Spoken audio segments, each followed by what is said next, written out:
love your family? Do you love your church? Praise the Lord. Love your family. Love your church where you belong. Help your pastors. Pray for your pastors. Pray for your leaders. Pray for the church, for the extensions of the kingdom of God. Because only the Father in heaven will provide everything our needs. Amen? As long as the church will come into the throne of the living God, that church will sustain by God. Amen. The mission of God, it is not only to call us to go, but to call us to pray. And sometimes churches right now neglecting the most important thing in the church. Some of churches, they don't indulge themselves in prayer or immerse themselves in the presence of the living God. In the first century, the disciple of our Lord Jesus Christ, they go fasting and prayer. Amen. But now, people, they will go in feasting and prayer. Did you see the difference? The disciples of our Lord Jesus Christ, they practice always doing fasting and praying. While this generation, they will practice feasting and praying.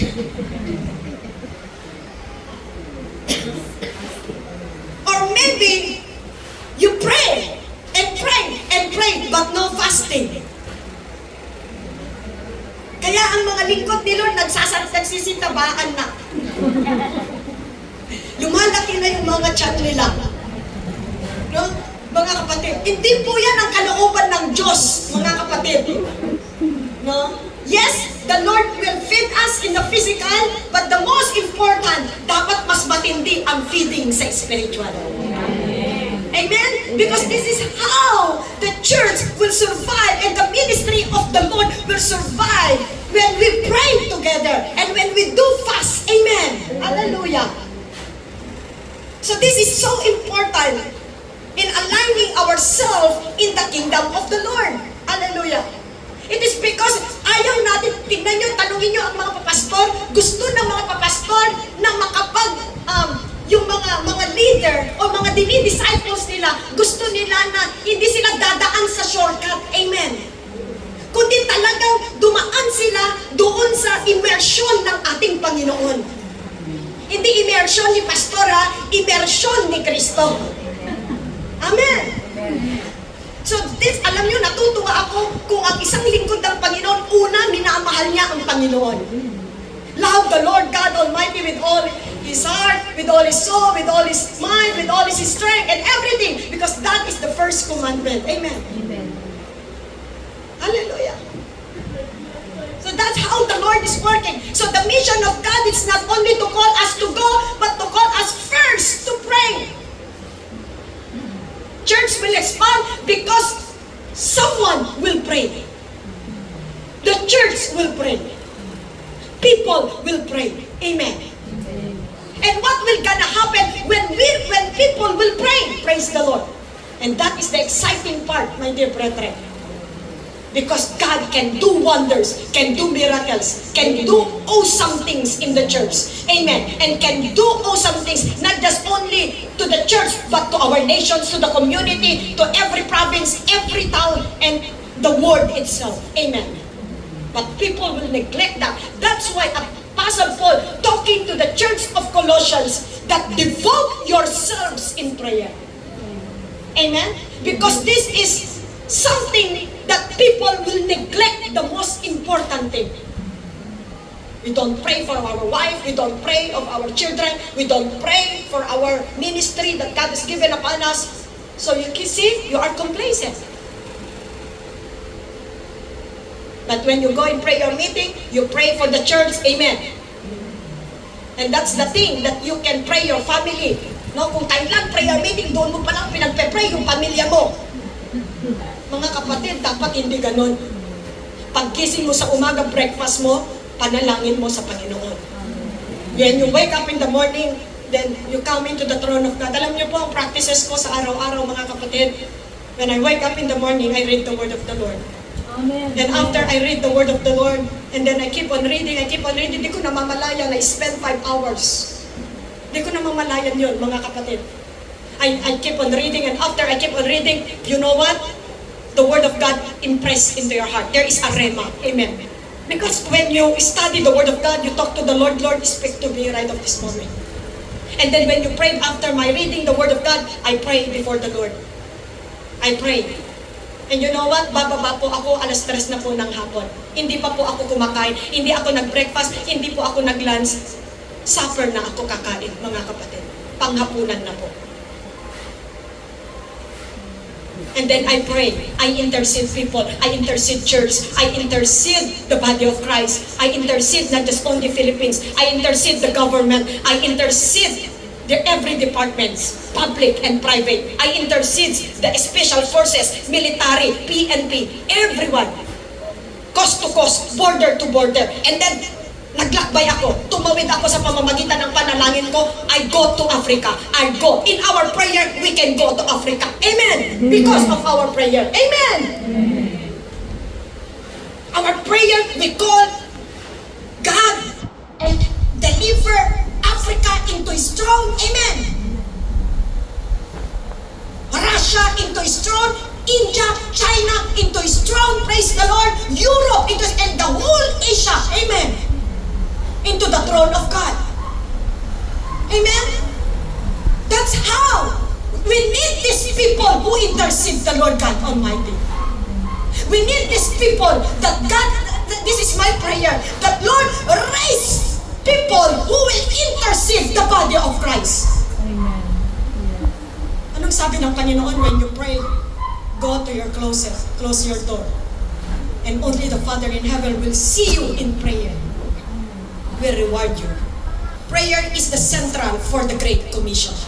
And how prayer works in the Great Commission, as I said.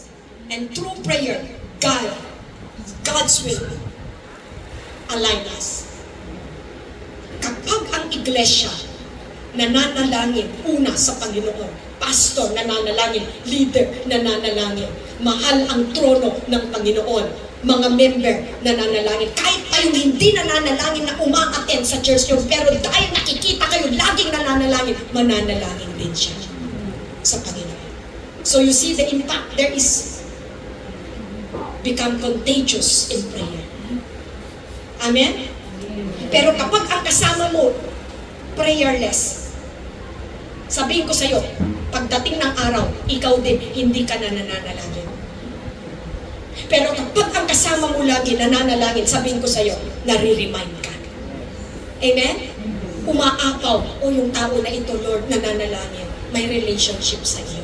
And that's how Christ wants for us to establish our relationship with Him, having an intimacy with Him. So how the Great Commission, prayer, how the Great Commission have an impact to the society, especially people's lives that will transform by God. It is because through prayer, we need to see to it in the church that life will be transformed. Amen. Not just they are attending church. You know what? Ang prayer ko kay Lord, Lord, I don't want them to see them that they are coming in the church. I want them that their life will be transformed. Amen? That the only thing that they need is you, God. Nothing more, nothing else. If they will desire more, align their heart into your will. So napakasarap ng lahat ng mga makamundong bagay, ambisyon, lahat ng pangarap mo sa buhay, lahat ng gusto mong magkaroon ka sa buhay. Alam niyo po yun, kapag lumalapit ka lagi sa Panginoon, ina-align ni Lord yung puso mo sa Kanya. Sinisira ng Diyos yung puso mo na hindi maganda at sasabihin niya, anak, wala kang mapapala dito. I-align ko yung puso mo. Ilalagay ko dito yung puso mo na ganito, iukit ko sa puso mo itong bagay na ito dahil ito yung dapat mong pahalagahan na gusto kong makita sa iyo. Ganun po ang Panginoon. Hindi po yung gusto natin ang nasusunod, kapatid. Tandaan niyo, when you enter in the kingdom of God, hindi ikaw ang nasusunod, dapat ang Panginoon. Yes. Wala kang karapatan na sa pamumuhay mo, mga kapatid. Because as Apostle Paul said, Christ will be the one It's not I, it is Christ Himself. So maliwanag po yun dapat sa mga lingkod ng Diyos. Pero nauunawaan ng Panginoon na meron kang nilalakbay sa Kanya, meron kang journey sa Kanya, meron kang dapat na talagang lakarin sa Kanya. Ipinapahintulutan ng Panginoon ang lahat ng bagay sa buhay mo. Para maintindihan mo yung choices mo at dapat na choices na gusto ng Panginoon sa iyo. Ngayon, if your choices is always in the flesh, I tell you, makikita mo kung gaano ka mag-i-struggle. Pero every time na pipiliin mo ang Panginoon, yes, meron, hindi ka exempted sa anumang bagay na problema ng buhay, pero doon mo makikita kung gaano kabuti, ka-faithful ang Panginoon sa buhay mo. So you see the difference? Dapat nakikita nyo yun, nadidiscern nyo yun. Na kapag lumabag ka sa kalooban ng Diyos, alam mo na hindi maganda ang mangyayari. At kapag nandito ka sa kalooban ng Panginoon, kahit tumaan ka pa sa mahirap, sabihin ko sa iyo, makikita mo ang liwanag na inilaan sa iyo ng Panginoon. So you see the difference as the discernment of the Holy Spirit. Amen. The spiritual gifts that you discern things in your life. Hindi dahil ito yung gusto mo. Kailangan mawalan ka ng katwiran, mawalan ka ng kapangyarihan sa sarili mo. Para sa ganon, yung kalooban ni Kristo ang mangyayari. Mga kapatid, ito ang kalooban ng Diyos sa buhay po natin. That prayer helps believers to understand and align their hearts with God's plan into this world. Kailangan maintindihan natin ano ang plano ni Lord sa kingdom niya. Ano ang plano ni Lord inside of the church. He wants to expand His territory. And what we need to do, mga kapatid, kailangan makita si Kristo sa pamumuhay natin. Amen. Anong sabi ni Pablo? Imitate me as I imitate Christ. Amen. Imitate me as I imitate Christ. Anything that I can do in the kingdom of God, because Christ leads me. Because of the Holy Spirit leads me. So you see, when you read the Bible, just follow the direction of the Lord. Just follow what the Lord says to you. Amen. So be it. Yes, there is a difficulty because something that the Lord wants na ma-replenish sa iyo, something na gusto ng Panginoon na maiayos sa buhay natin, kasi maybe kailangan matanggal ito kasi ito yung hindrances sa kingdom ni Lord, ito yung hindrances sa paglago natin sa Panginoon. Amen? Kasi lahat ng hindrances tatanggalin kasi ng Panginoon. Amen. Para makita natin na hindi tayo dapat nabubuhay sa gusto natin, kundi kapag sinabi ni Lord, go tayo. There is no yes or no in the kingdom of God. Always yes and yes. Yes or yes. Amen? Yes to the Lord and amen to us. Praise the Lord. So everything that what we do. So prayer is the central for the Great Commission. So prayer aligns us, next, prayer aligns us believers with God's will, soften hearts, open doors for the gospel, and provides resources and protection for those involved in missions of the Great Commission. Prayer aligns us believers with God's will. Pag sinabi mong God's will, hindi God's will mo. Amen. Ibig sabihin, you are aligned through the Word of God, the things that what God wants you to accomplish, the things that God wants you to do into His kingdom. So you need to align yourself. That's why you need to pray. Because it's hard for you to execute the things that what God wants for you if you will not pray. I tell you, it's hard to obey God. You will not establish first your relationship with the Lord. Doon ka kasi tutulungan ng Panginoon, mga kapatid. The Holy Spirit will lead you. Will lead us. If the Lord God Almighty, we are not allowed something to do this, then don't do that. Amen. Tuturuan ka ni Lord, huwag mong gawin ito, anak. Ito ang gawin mo. Tuturuan ka ng banal na Spirit. Amen? Tutulungan ka, okay? Nagpe-pray ka, nagpapadisciple, may discipleship sa church ninyo, gusto mong lumago. Kapag ka gusto mong magpa-disciple sa Panginoon, gusto mong lumago sa Panginoon, marami akong kakilala na gustong lumago, pero ayaw naman magpa-disipulo. Eh, paano ka lalago? Gustong lumago, pero Wala pang prayer sa buhay. Sabi ko, paano ka lalago kung number one, you neglect the most important, your relationship with God. Wala pong accepted sa lahat ng mga anak ng Diyos. Amen. Whether you are a pastor, whether you are a leader, you are not accepted. Hindi, wag mo lang sabihin, ang tinitingnan mo mga member lang. Amen. You just, tignan mo yung sarili mo, am I really na inaayos mo yung relationship mo kay Lord?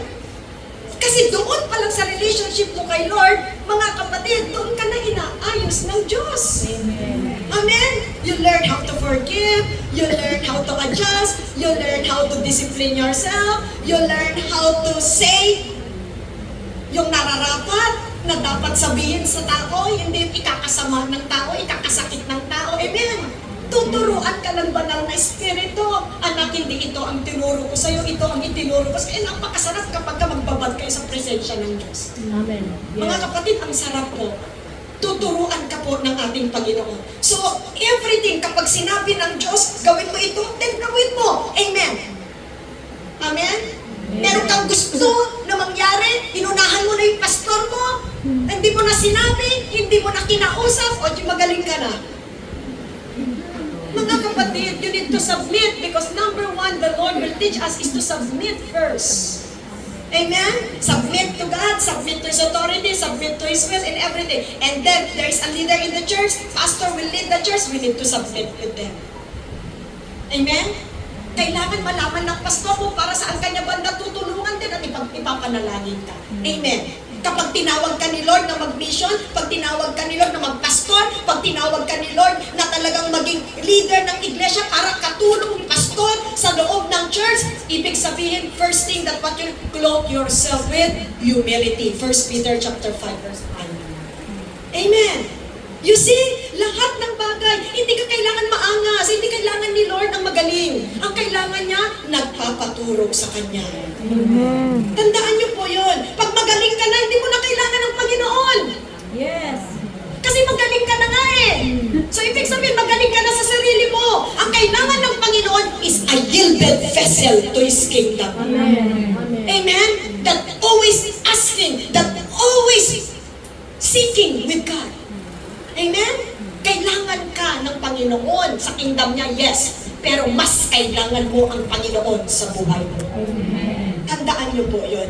So dito pa lang, soften hearts. Amen? Because prayer, we should pray for others. Why? It is because mamaya makikita po natin bakit kailangan ng matindi ang panalangin sa kingdom ng Panginoon, sa Great Commission. It is because we cannot break hearts. Only God can break hearts. Only God can soften the hearts of everyone. Amen. Only God can provide something because we are limited people. So, kapag nakita natin yung limitasyon natin sa kingdom ng Panginoon, and God, nakita natin kung gaano siya kalaki sa buhay po natin, how big God is, makikita ng Diyos on how we be fitted into His kingdom. Yes. Amen. Amen? So, tignan nyo mabuti, mga kapatid. Discern things that is what's happening into your family. Discern things what is happening into your church. Discern things what is happening into your soul. Most especially, lahat ng mga ginagamit po ng Panginoon. Every time natatayo kayo sa likuran ng pulpitong ito, mga kapatid, always humble before the Lord. Amen? Magaling, magpaturo ka sa Diyos kasi doon ka mas gagaling sa kalooban ng Panginoon. Fulfilling the Great Commission, my dear brethren, those who are called by God, not those people who wants shortcut. Amen? Walang shortcut sa paglago. You need to go through. Mga kapatid, kung gusto mong magpastor, you need to go through. You have a journey, your own journey. Huwag agad na palitan mo na ang pastor mo. Huwag agad na palitan mo na kung sino yung gusto mo. Dahil gusto mo porque magaling ka, kaya mo ito, may skill ka, may talent ka. Anything, you name it all. Wala kong ganyan. Sabihin ko sa'yo, mas lalo kang ibababa ng Panginoon, dumaan ka sa proseso ng Diyos. Ang lahat ng mga lingkod ni Lord na dumaan sa proseso ng Panginoon, I tell you, maganda po ang kalalabasan. Tinuruan sila ng Panginoon. Tinuruan silang magpakumbaba sa Diyos. Tinapyas ni Lord ang kanilang pride. Tinapyas ni Lord ang kanilang kayabangan. Amen? Yun ang masarap sa kingdom ng Panginoon. You need to humble. Na kahit ito ka na, nandito ka na, still, magpakumbaba pa rin sa harapan ng Diyos. Dahil si Kristo lang ang dapat angat sa lahat ng bagay sa buhay natin. Kahit na may sinabi tayo sa pamumuhay, mga kapatid, magpasalamat ka dahil ang pagpapala ng gagaling sa Diyos. Amen? So you know the difference? All these things that can impact into the kingdom of God. Amen? So humble yourself and see people that nakita mo kung paano ka in-immerse ng Panginoon, mga kapatid. So dapat ganun din po yung makita mo sa iba. Alam niyo, kapag dumaan ka sa journey ng Panginoon, immersion, doon sa presensya ng Panginoon, yung pagtatagpias ng Diyos sa iyo, lahat ng ugali mo, inaayos ng Panginoon, lahat ng kaibangan mo, no? Talagang ina-align ng Diyos. Mga kapatid, pagdating ng araw, isang malaking testimonyo at pwede mong ma-advise ang mga iba na nakikita mo din na katulad mo noon na ganun din sila ngayon. Okay? So it is a testimony to others also. Yung buhay na meron ka on how the powerful God has changed your life. Amen? And transformed your life from better. Okay, tignan po natin ito. Ito ang gusto ng Panginoon. 1 Timothy, next slide, chapter 2, verses 1 to 4. I urge them, first of all, that petitions, prayers, intercession, and thanksgiving be made for all people. So you see, whether you are in corporate prayer or in private prayer, you need to offer petitions before the Lord, prayers, supplications, intercessions, thanksgiving before the Lord. Not just only because of this, grupo tayo, nagpe-pray tayo sa Panginoon. Hindi lang po corporate prayer, but as an individual, learn to intercede. Request before the Lord. Your petitions before the Lord. Your supplication before the Lord. Amen. Ask, and it shall be given to you. Seek, and then you will find. Knock, and the door will be opened to you. Everything that what you ask, and seek, and knock, everything, the Lord will provide. Every area of our life, every prayer that we can offer before the Lord.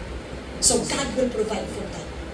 Okay? So that's why what the Lord wants, pray for kings and all those in authority, that we may live peaceful and quiet lives in all godliness and holiness. This is good and pleases our God, Savior, and who wants all people to be saved and to come to a knowledge of the truth. It means to say, this is what the Lord wants for us. You just tell the gospel of the Lord Jesus Christ, to tell the truth of the Lord God Almighty, about the gospel of Christ, about the word of the Lord, and the word of God will transform because of their faith to Jesus. Amen. So that's why, hindi po kailangan ni Lord kung ano man meron tayo. Kailangan ni Lord yung binago niya na buhay para sa atin. So yun po yung ating pong daladala. Yung new life. Amen. Newborn. Amen. Ganda mo kasi bago kang silang. Amen. Sa Panginoon. Amen. New spirit. Amen. Regenerate. Reborn. Praise the Lord. Amen. So yun po yung gusto ng Diyos sa atin, mga kapatid. Kaya tignan nyo, kapag ang mga anak ng Diyos nagsama-sama sa isang lugar, at kapag ito po nagfe-fellowship, dahil itong mga anak ng Diyos na ito binago ng Panginoon, natutuwa ang Diyos. At ang Diyos ang naluluwalhati sa ating pong mga buhay. Amen? Why? It is because wala pong mas mataas, wala pong mas mababa, pare-pareho po tayong lahat. Glory to God. So napakasarap po. So that's why God is urging us, amen, that God wants to save people, no, sa lahat po ng ginagawa po natin. Why? It is because kailangan po natin gawin ito, magpa-transform tayo kay Lord, magpabago tayo sa Panginoon by coming into the throne of God, by coming in our petitions and our prayers before the Lord. At ano gagawin, ano ang dapat natin gawin? Ipanalangin natin. Dahil in 2 Corinthians chapter 4 verse 4, the God of this age has blinded the minds of unbelievers so that they cannot see the light of gospel that displays the glory of Christ, who is the image of God. So, the God of these ages blinded the eyes of the unbeliever. That's why we need the power of God. That's why we need the Holy Spirit to guide us. Amen. So that we can serve these people and we can deliver them into the hands of God. Amen. So this is the most important thing that what we need to do. We ask God intervention always. Because of the intervention of the Lord will lead us to this soul. Because only God can added the soul into His kingdom. Si Lord lang ang nag-a-add ng mga kaluluwa sa kingdom niya if we are willing to do the will of the Father in heaven. Not just only to pray, but to preach. Amen. To pray and to go. To pray and to be witness. Praise the Lord. To pray and to be witness for Christ. So yun po, there is an application in everything that what we do. When we pray, we execute. Amen. Not just to pray, because we believe the power of prayer. But not only pray, but we execute the things that what God has given to us. Number 2, persistent prayer precedes power. Because we need consistency in prayer. Hindi dahil may mood ka, gusto mong manalangin ngayon. Paano bukas kung wala kang mood? Eh di hindi na. What God wants for you? Your solitude and silence. Yes. Amen. That is the most important thing to God. Pastor, kahit saan naman ako, pwede ako mag-pray. Yes, you can pray, but you can pray in a short period of time. But that is different in solitude. Alam niyo yung solitude? One-on-one talaga kayo ng Panginoon. Nasa kwarto ka, tahimik na lugar, o saan ka man sa tahanan mo. Pero pwede mong sabihin, Pastor, kahit na naglalaba ako, nagpe-pray. Yes, naglalaba ka, pero hindi ko dinidismiss yan. I respect that. But what I'm talking to you, your solitude before the Lord. Yung intentional talaga na solo kayo ng Panginoon. Yun ang hinahanap ng Diyos sa atin, mga kapatid. Eh yung cellphone mo nga may nagwa-one-on-one kayo lagi, ilang oras na. Buti pa nga yung cellphone mo, nawa-one-on-one mo, kaysa ka-date mo yung asawa mo. Di ba? Sino dito may mga asawa? Sabihin ko sa inyo, obserbahan niyo mga asawa ninyo.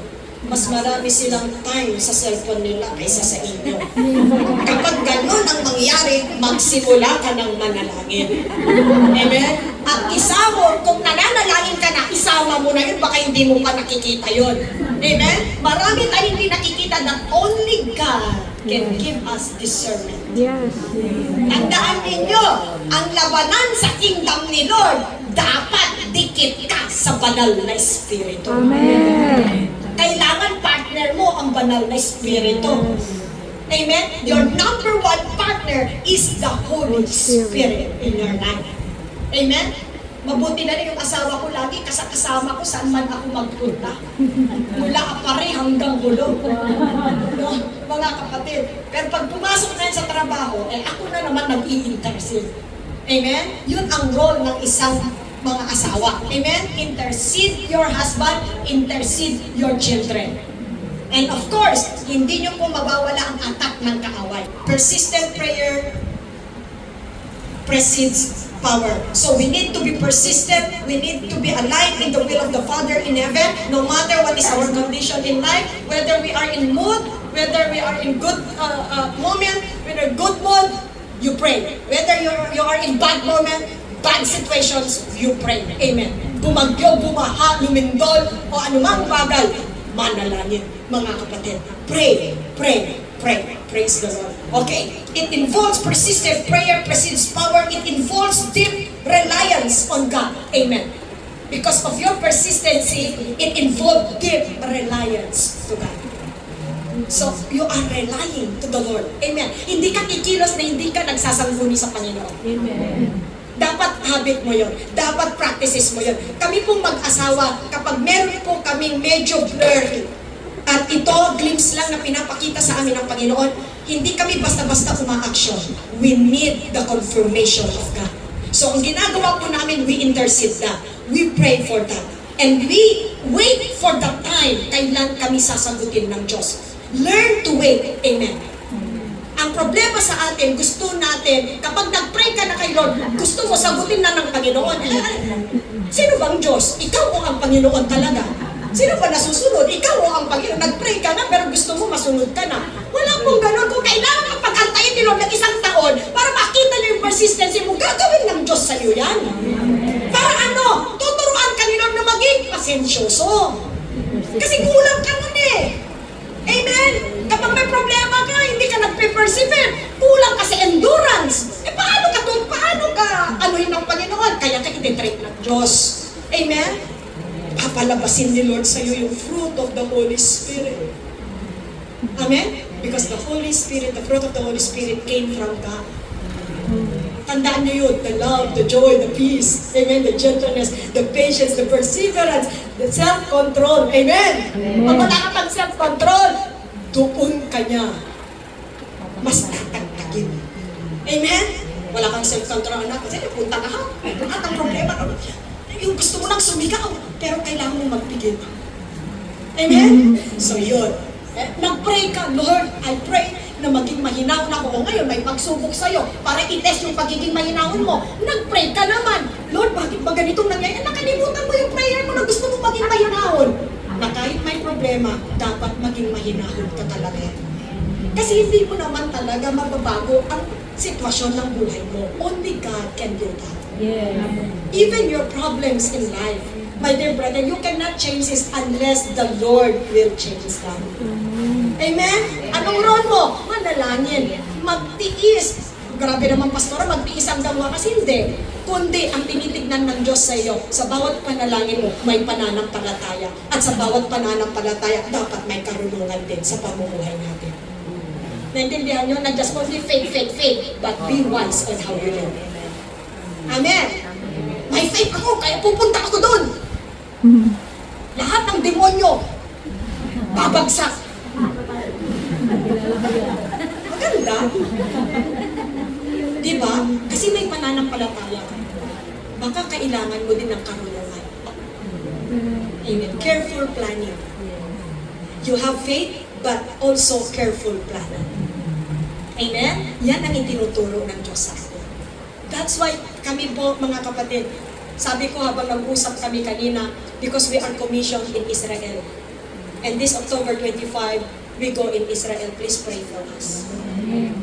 Why we scout the area. And by next year, we don't know. Because talagang doon na po kami. Doon na po kami tinawag ng Panginoon. So, the Lord aligned everything. Kaya pala hindi po, this is my 7 times to go, always come and go in Israel. Pang-pito ko na po ito na pabalik-balik. Pero hindi po pala aksidente na pinapabalik-balik ako ng Panginoon sa Israel. Dahil may plano po ang Panginoon. So, this thing, sabi ko, napakahirap. It is because we establish here everything, our children, pa-teachers, dito na mga kapatid. And then, sa kisap mata.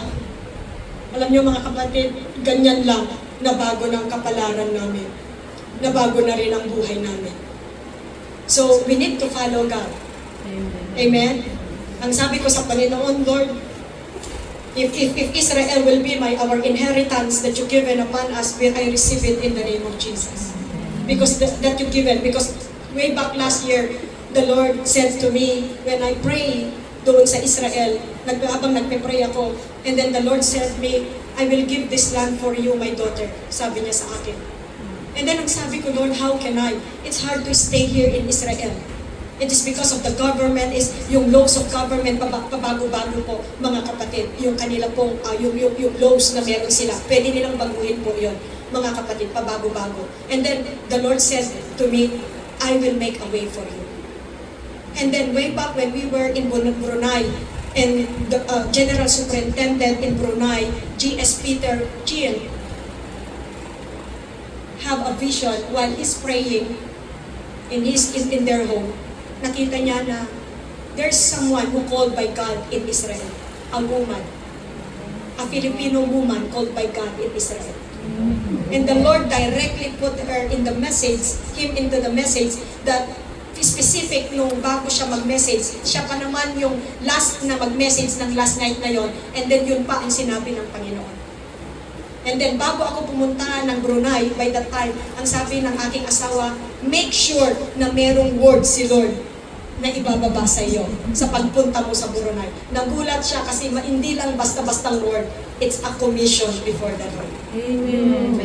And by that time, we have our General Superintendent there, Pastor Ray Kalusay and Pastor Zeni and her wife. Nandun po sila, pati sila Doc Fidel, lahat po. Because that is the first ever summit, prayer summit in Southeast Asia na naganap po sa Brunei. So we went there, and then after that, and here comes the visions of the Lord God Almighty, and which is, ang sabi ni Lord sa akin, I will make a way for you, and that's the way of God. So next week is we have our screening committee in PGCAC World Missions. My dear brethren, so inaayos na po namin lahat. And this October 25, we scout the area. We need to know paano kami makakapasok sa Israel as a family. And God willing, by next year. So this is the things that were persistent. Mahirap, sabi ko din kay Lord, ang hirap din pala pag persistent ang prayer. Nagsasalita ako talaga. At ngayon, akala ko dito na ako tatanda sa Marikina. Yun ang sabi ko sa Panginoon. And then yun pala, sa Israel pala ako tatanda, Panginoon. And we don't know, amen? Because time is so important, amen? Life is so short. And kaya napaka-importante po ang buhay. Use that properly, amen? Use your time wisely, no? The Lord give to you. At yun ang pinaka-importanteng bagay na dapat po natin tingnan. In Acts chapter 1 verse 14, they all joined together constantly in prayer along with the women and Mary, the mother of Jesus, and with his brothers. So, I just want to highlight this. They all joined together constantly in prayer. So, I just want to highlight this constantly in prayer every day. Amen. In Luke chapter 24, 49, verse 49, and it's wait for me in Jerusalem, and I will clothe you with power. So they will wait upon the Lord God Almighty on how the Lord Jesus Christ sent the Comforter, sent the Holy Spirit upon them. And they were in one accord. In Acts chapter 2, verse 1 to 4, next slide, it says about when the day of Pentecost came, they were all together in one place. And that will be the baptism of the Spirit of the Lord. And the prophecy of Joel chapter 2. So suddenly a sound like the blowing of a violent wind came from the heaven and filled the whole house where they were sitting. So this is the result of persistent in prayer. Amen? Prayer, persistent prayer precedes power. Why? Because God sees your heart. God sees your soul. God sees your mind. Amen.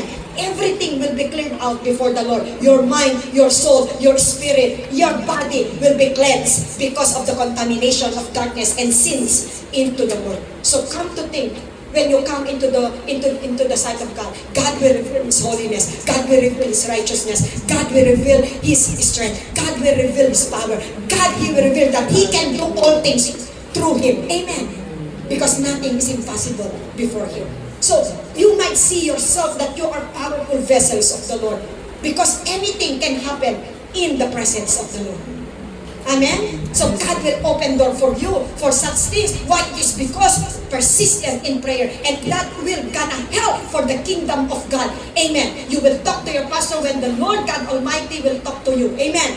You talk to your pastor, Pastor, this is the message of God given to me.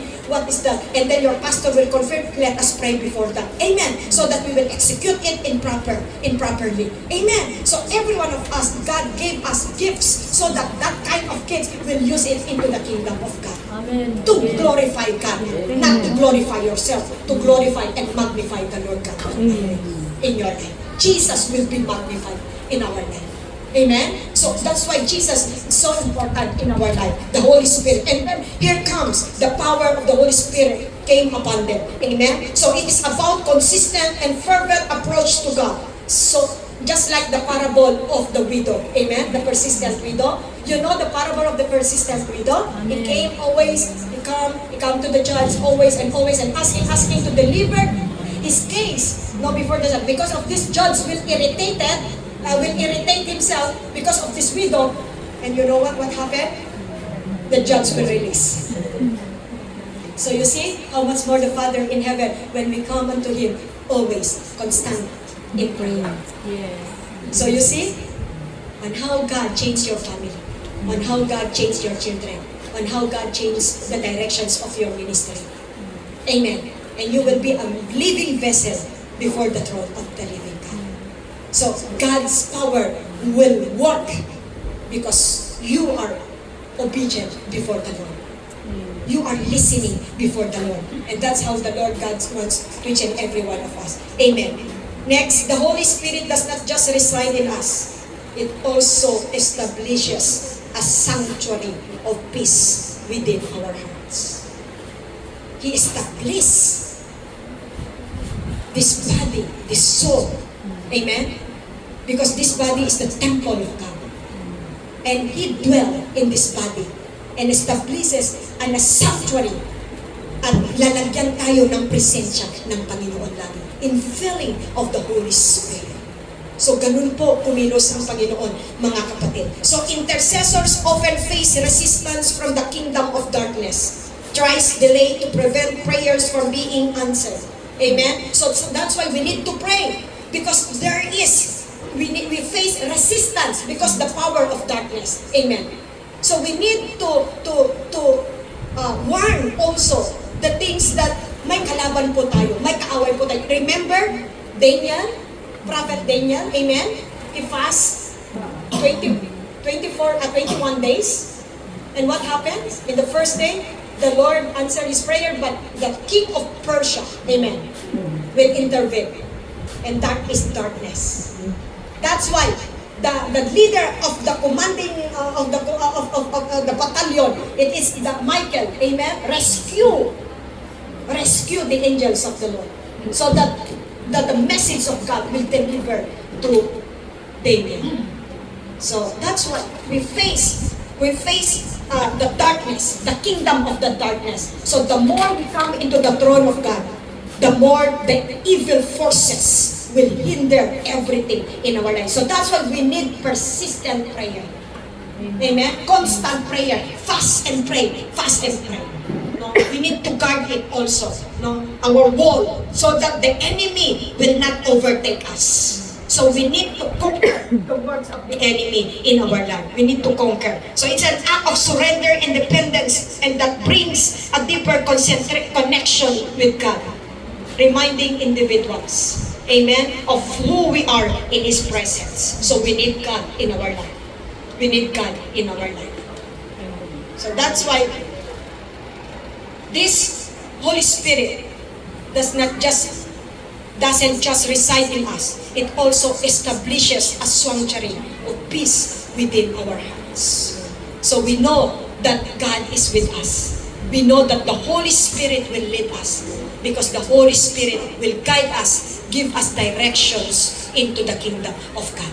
And we can help for the expansions of the kingdom of God. So we need to pray for the church. That's why we need to assemble and scatter. Amen. We need to assemble in prayer, and after we assemble, then we scatter. Why? We scatter because of the Great Commission. We scatter because doing the will of the Father, because God gave us gifts, gave us ministry that entrusted to each and every one of us, so that we can pursue the kingdom of God. So every one of us, we should appreciate everyone. Prayer can break down barriers and reach even the most resistant areas. Amen?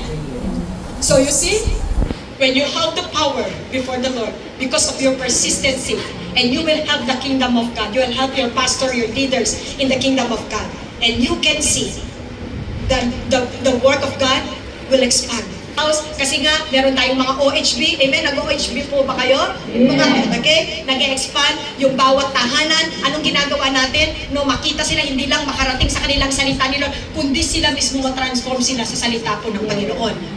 No, doon pa lang sa tahanan nila, nadi-disciple na po sila sa kanila pong mga tahanan. At ano po ang nangyayari? Mga kapatid, makikita ninyo, dinadala nyo yung salita ni Lord sa mga tahanan. Hindi lang silang pumupunta sa bahay ng Panginoon para makainig ang mga salita nila. Pero ang church lumalabas para ihayag, para mag-scatter ang salita ng Panginoon sa iba't ibang panig ng mga pamilya na meron tayo, sa mga tahanan na meron tayo, sa mga kaibigan natin, mga ka-colleagues natin, co-worker, friends, and of course, strangers na nakikita natin sa mga daanan, mga kapatid, na lagi po natin nakikita. But of course, alam po natin na meron pong mga barriers po yun. Kung titignan po natin, meron po mga hindrances din sa kanilang mga buhay, na kailangan po nila ang salita ng Diyos. Kaya yun po ang dahilan kung bakit natin pinapasa ang salita ng Panginoon.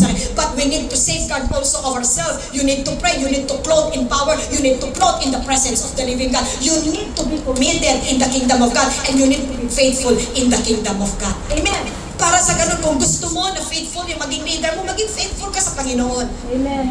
Kung gusto mo committed, maging committed ka. Kung gusto mo maging prayerful ka, na maging mas prayerful ka, kailangan na gusto mo makita ito sa iba, and then, dapat maging prayerful ka because you are a living testimony. Amen? You are a living testimony, dear brethren. So, when we pray and we acknowledge God's divine intervention into earthly situations, the power of God will move. Because we are not fighting against the body or the flesh. Amen. We are fighting against the rulers, the darkness, the principalities, territorial spirit that blinded the eyes of the unbeliever. Amen po, mga kapatid. So we need the power of God. That's why we need the power of God. And when we need the power of God, we need to pray. Amen. We need to pray. Prayer is essential in the kingdom of God. This is the backbone where the church will go because of the Spirit of God will follow these people who are praying before the Lord. So you see the impact. Kaya yung Great Commission, hindi magmamaterialize ang Great Commission kung walang panalangin. Tandaan niyo po yun. Prayer is so important in the Great Commission. So you see, nakikita niyo po kung paano kumikilos ang Panginoon. Prayer can break down barriers and reach in the most resistant areas. So we need to break spiritual barriers first. Amen.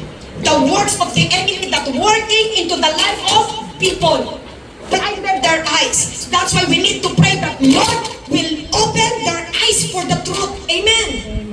Tatanggalin ni Lord yung spiritual blindedness nila. Amen. That's why there is a spiritual barriers. Pag sinabi mong spiritual barriers, breaking spiritual strongholds in their life. That's why we need the Word of God. Amen. The Word of God will sanctify us. The Word of God will purify us. The Word of God will give us true alignment in our beliefs before the Lord. It will change our own belief and turn it to the belief of the Word of the Lord. Amen. So you see, nakikita nyo kung paano pinapalitan ng Diyos ang lahat, yung old, nagiging new lahat. Amen. So unti-unti yun. Kaya kailangan ang pastor magtitiis. Naturuan ng turuan ang kanyang mga anak ng Diyos. Amen? Walang sawang manalangin, walang sawang magturo, walang sawang magturo, walang sawang magturo sa harapan ng mga tao. Amen? Dahil dito tayo tinawag, kaya mapalad yung mga magpapastor. Amen? Naku, wala na, mas tumawa kayo. Ano, my goodness, natatakot kayong magpastor kasi natatakot ka. Alam niyo mga kapatid, manalangin kayo. Tignan nyo. Pero hindi lahat tinawag magpastor. Spiritual barriers, okay? Emotional and mental barriers. We need to pray for that because there is a strongholds for emotional and mental barriers. Hindi tayo minsan yung pang-unawa mo, iba yung pang-unawa ko. Amen? Yung emotions mo, iba yung emotions ko. That's why it will align into the Word of God. Ephesians chapter 6 verse 18, we pray in the Spirit. Amen.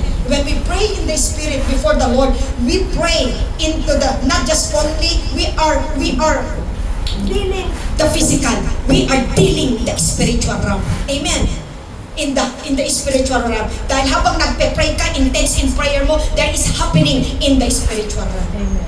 Amen? So that's why, ito pong mga emotional and mental barriers for individual, okay? Individual ito, as is not a group, for individual, because there is fear, anxiety, negative self-perception, bitterness, and unforgiveness that is rampant into their heart and into their mind. Okay? So kailangan po, meron po talagang tawag dito, makalas itong mga bagay na ito. Ma-break po at ma-receive ng mga tao yung healing individual. Even in our church, mga kapatid, marami po ganyan.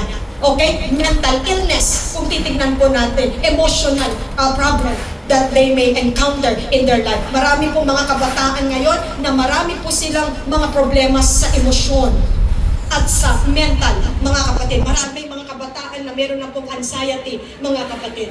Kaya we need to be watchful also. Pray, okay? That the Lord will expose all that kind of spirits na hindi po maganda na nangyayari. That's why prayer can break down every barriers na meron po tayo. Spiritual, mental, and emotional, and relational and social barriers. Okay? Even in the relational. So, meron po tayong mga kaso, even sa church, mediating conflict. Amen? Yung mga kaso-kaso sa ano, hindi nagkakaunawaan, ito yung gusto nung isa, hindi pinagbigyan nung isa, and then sasabihin niya walang kabuluhan kasi hindi ka pinagbigyan. Mga kapatid, hindi po ganon ang kingdom ng Panginoon. Amen? So that's why we need to settle it into the throne of God. We ask for wisdom, we ask for guidance of the Lord, right words, proper na kailangan po natin para makapag-mediate po tayo sa mga conflict na nangyayari sa mga pamilya, sa iglesia, even in our works. Amen? Yung mga nagtatrabaho dyan, may mga conflict. Paano nyo kailangan ng Panginoon sa mga bagay na iyan? Sa pamilya ninyo, nakikita ninyo, kalahati naglilingkod, yung kalahati hindi naglilingkod sa Panginoon. So paano nyo po yan sinesettle, mga kapatid? So lahat po ng yun, you need to pray. Amen? So all these things, mediating conflict, changing perspective through prayers, that can help to see others through God's eye, fostering compassion. Amen. Praise the Lord. And breaking down barriers of prejudice or social division. Sometimes sa church may bias. Nakakaramdam ba kayo ng bias o prejudice? Mga kapatid, amen? Magpasalamat ka. Huwag mo na siyang alalahanin. Mag-pray ka kayo. No matter what, ang importante, alam niyo mga kapatid, kapag maliliit na bagay, palagpasin na ninyo. Huwag niyo nang bigyan ng big deal. Pero yung mga old na, matatanda na, minsan ang bilis nilang masaktan, ma-offend. Mga nanay, ito po ang aking sasabihin sa inyo.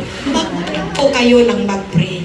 Dahil kayo po ay nanay, kayo po ay mas matanda na, kayo po dapat ang mas nakakaunawa. Tama. Amen? Yes. Kayo po dapat ang mas pero hindi po lahat ng sa church na matanda na immature.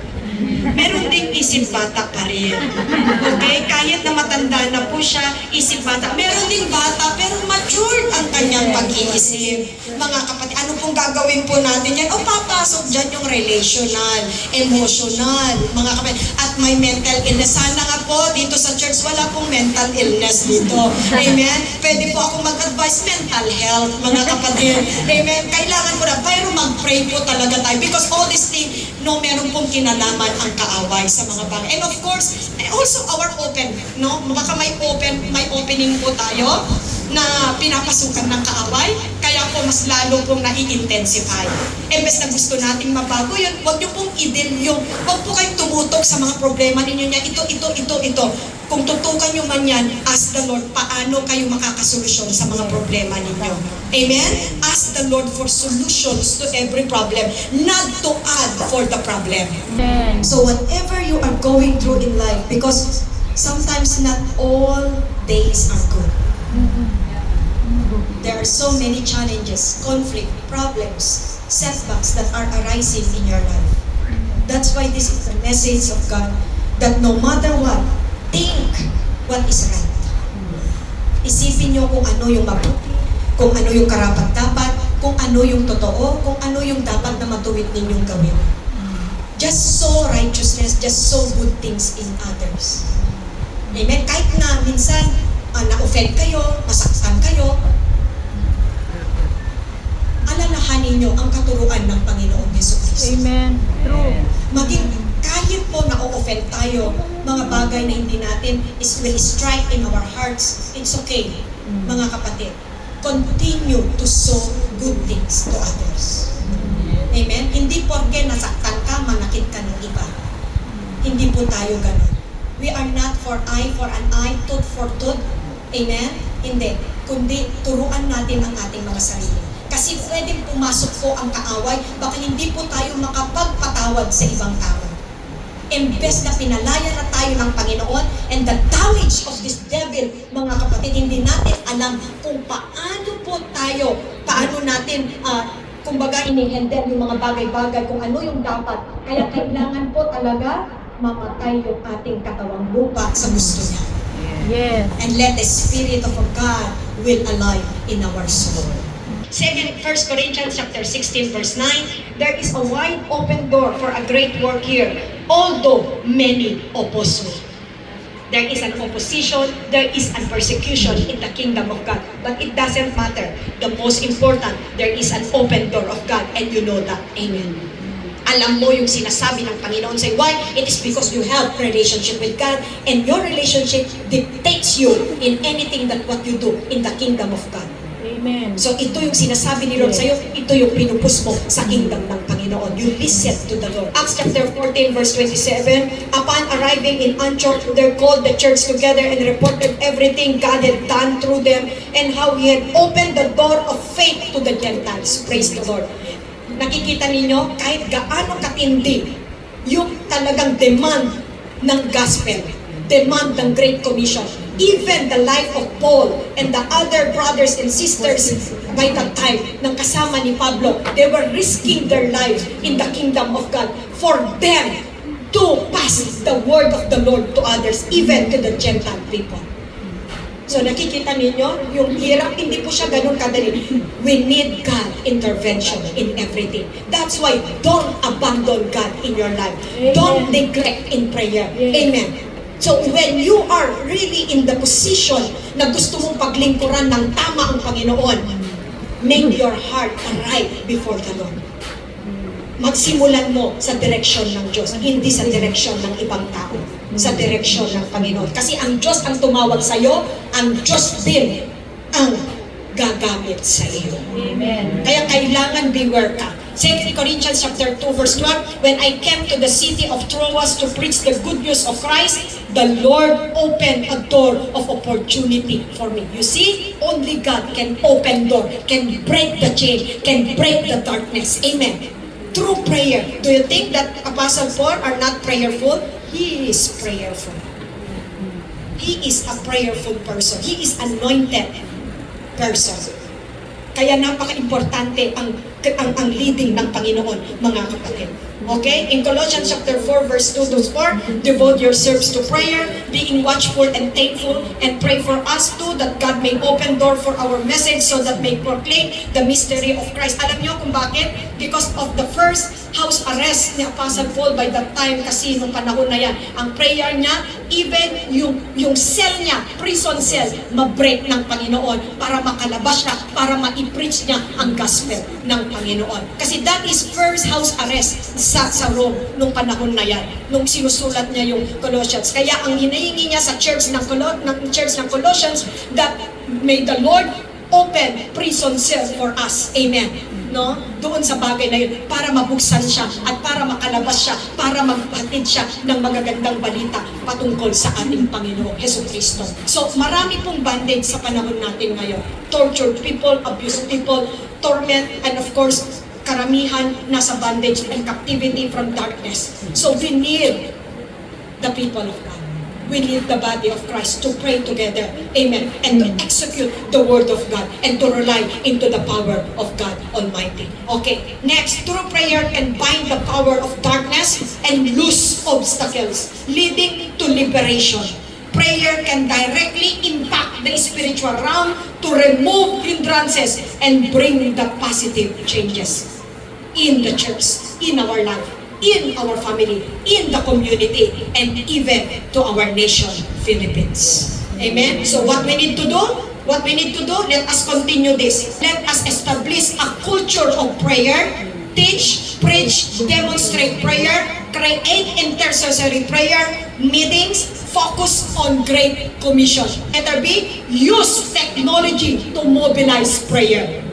Continue this. Use your cell phone to mobilize prayer.